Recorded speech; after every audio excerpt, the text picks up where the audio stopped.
ரொம்ப வருஷத்துக்கு முன்னாடி ஒரு ஊர்ல ஒரு மனுஷன் வாழ்ந்து வந்தானா. அவன் தன் கையில இருக்கிற தங்கத்தெல்லாம் ஒரு பெட்டியில வச்சு பூட்டிட்டு, அந்த பெட்டிய எடுத்துட்டு போயி அவன் தோட்டத்துல புதைச்சு வச்சானா. ஒவ்வொரு நாளும் அவன் அந்த தோட்டத்துக்கு போயி, அந்த பெட்டிய புதைச்ச இடத்த தோண்டி, அந்த பெட்டிய எடுத்து உள்ள இருக்கிற தங்கத்த ஒண்ணு ஒண்ணா எடுத்து சரியா இருக்கான்னு பார்த்துட்டு, மறுபடியும் புதைச்சிட்டு வருவானா.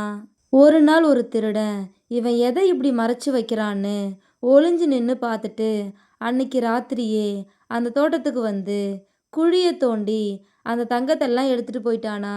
அடுத்த நாள் அங்க வந்த அந்த மனுஷன் தங்கம் திருடு போயிருக்கிறத பார்த்து ரொம்ப கவலைப்பட்டானா. அந்த வழியா நடந்து போயிட்டு இருந்த இன்னொரு மனுஷன் இவரோட அழுகையை கேட்டு என்ன ஆச்சு அப்படின்னு விசாரிச்சாராம். உடனே இந்த மனுஷனும் நடந்த எல்லா விஷயத்தையும் சொன்னாரா.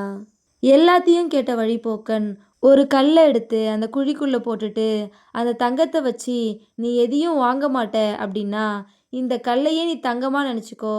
ஏன்னா உன்கிட்ட கல் இருந்தாலும் இல்லை தங்கம் இருந்தாலும் ரெண்டுக்கும் ஒரே மதிப்பு தான் அப்படின்னு சொல்லிட்டு அங்கேருந்து கிளம்புனாரா. இதோட இந்த கதை முடிஞ்சிருச்சு.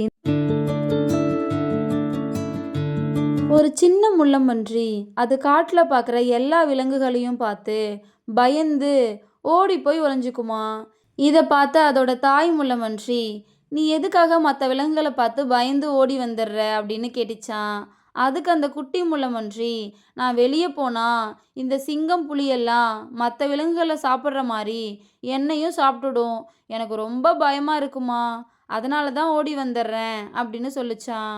அதுக்கு அந்த தாய் முள்ளம்பன்றி, தைரியமா நாளைக்கு நீ புலி பக்கத்துல போய் நின்னு பாரு, அந்த மிருகம் உன்னை எதுவுமே செய்யாது அப்படின்னு சொல்லிச்சான். அடுத்த நாள் அந்த குட்டி முள்ளம்பன்றியும் ஒரு புலி பக்கத்துல போய் நின்னு பார்த்துச்சான். அந்த புலியும் அந்த முள்ளம்பன்றிய எதுவுமே பண்ணலையா. இதனால ரொம்ப சந்தோஷமான அந்த குட்டி முள்ளம்பன்றி தன் தாய் முள்ளம்பன்றி கிட்ட, அம்மா நீங்க சொன்னது உண்மைதாம்மா, நிஜமாவே அந்த புலி என்னை சாப்பிடவே இல்லைம்மா, எதனாலம்மா அப்படின்னு கேட்டுச்சான்.